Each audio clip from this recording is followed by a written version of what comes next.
taking a 10k next Wednesday. That's the 25th of September on Morecambe Promenade, so a very local one for me. It's in aid of the Morecambe Academy. They're trying to raise funds, being organised by Lancaster Races. It's a 5k or a 10k. I'm taking part in the 10k.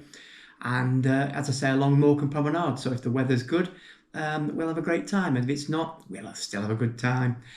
So if you're interested in a 5 or a 10k run along Morecambe Promenade, then, very flat obviously, I would suggest that you get on the website for Lancaster Races for the race on the 25th of September.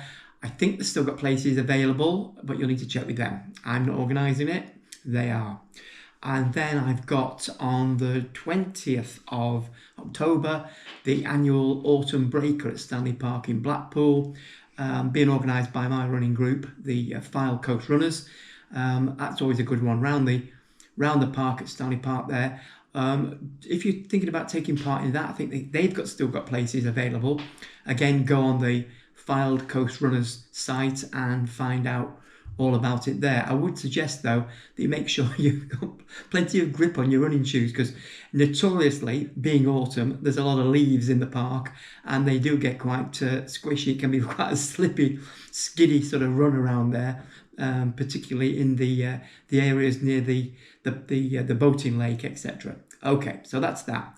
Now, what have I been up to?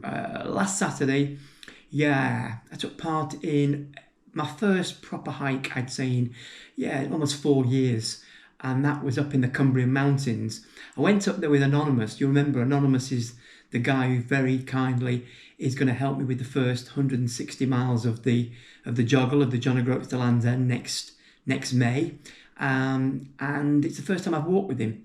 Boy, he can walk. I've no danger of that. And as I say, it's nearly 4 years since I walked.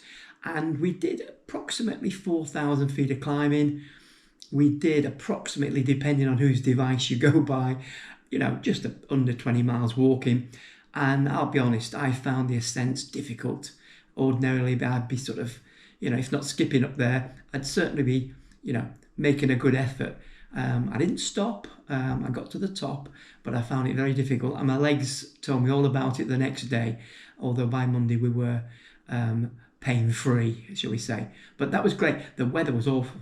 We were battered. I was battered. I was blown over 4 times in the wind and the rain. Never stopped until we got down. Then the sunshine came out around about 3:30, 3:45 time. We found a lovely little coffee shop, Anonymous and I, and we sort of took a break there for, I think we had another 3 miles flat road walking after that. But basically, we'd done the hard work. There was, incidentally, an event taking place, an endurance event, something I'd not seen before. They were attempting to climb. Now, I'm guessing, again, as usual, that Mount Everest is around about 25,000 feet. Anyway, they were achieving a 25,000 feet climb over the course of 48 hours. That was the time limit they had. So they were starting at pretty much at sea level. It was a very steep ascent, I must say. We came down that way. That's how we came across them. It was very steep. It felt like a 1 in 2. I mean, any steeper, we'd have just, I think Anonymous mentioned a fireman's pole. We could have just slid down. It was that sheer, that steep. But that's what they were doing, these guys. They were climbing around about, 1,500, 1,800 feet, and then going back down to the bottom again, and then back up again, and down again. And as I say, they had 48 hours to complete their task of being able to say they climbed, or at least they ascended the height of Everest in the course of a weekend. Well, I haven't got my hat on today, but if I had the hat on, hats off to them. But the most exciting news of the last 7 days for me has been that I've now met with the representative, the fundraising manager, Lisa Morgan, at the St John's Hospice, who obviously we are raising funds for in May on our Land's End, or John O'Groats, I should say, to Land's End epic walk.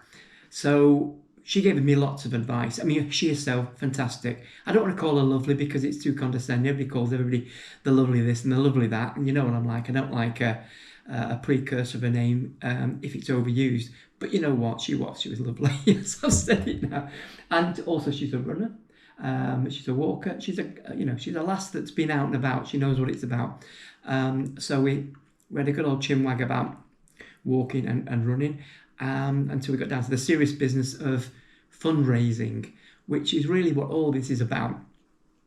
As you know, we're looking for sponsors, and even more now, I've had some information from Lisa.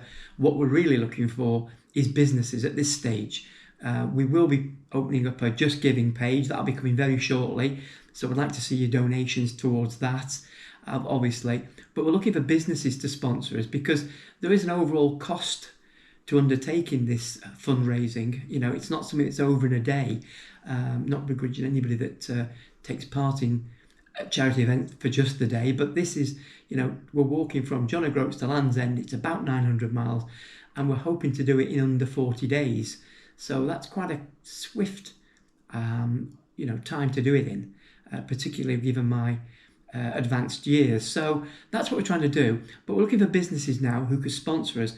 And in particular, I'm starting with businesses who could sponsor us for fuel. Now, I've done a quick back of the fag packet kind of calculation of how much it's going to cost us for fuel.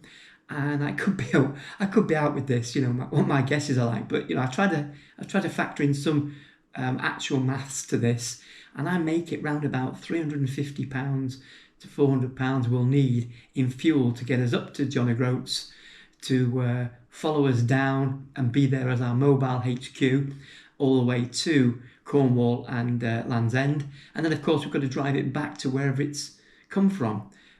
So any businesses that you might be a business owner yourself if you're watching this, you may work for a business, you know, that would be great if you could have a word with the bosses. Or you may have a friend that's got a business, whatever. You know, everybody knows people. So we're just looking out for sponsorship for fuel initially. We'll be coming back for sponsorship for other things. We'll be well and truly on the cadge. Don't you worry about that in the coming weeks and months. To cover the overheads, really, of a lot of the cost of trying to achieve what we're trying to achieve over sort of a 6-week period, basically. So if you know anybody in business, you're in business yourself, please spread the word and obviously subscribe to this channel if you haven't done already. That would be great. So we're going to be coming with a Just Giving page in the next couple of weeks. We'll be launching that for everybody else to donate as and when they can. If you want to donate a lump sum, that would be great. If you want to donate by the day, I mean, it's not a given that I'm going to make it all the way to Land's End. You know, it's not. There is some jeopardy there that, despite my best efforts, you know, I don't make it. So you could sponsor us by the day if you like. You know, sponsor us £2-3 a day to see where we get to with that. I'll leave that to you, but I'll come back to individual sponsorship when we've got the Just Giving page launched. I'm excited. I know my backup babes are excited. We're going to have a meeting on Tuesday about some of the nitty gritty about what we need to do. I know Lisa's excited. I know Anonymous is excited. So I hope you get excited too and you join us on this journey, because it would be great if we could have you walking along with us, as I've said before, for an hour, for a day, for a week, for the whole darn thing. And if you're a retired person and you've got a camper van and you fancy joining the adventure all the way, you know, the more camper vans, the better, I say. Let's have a caravan of love all the way to Land's End. Okay, this is your old mad dog. Over and out for now. Bye-bye.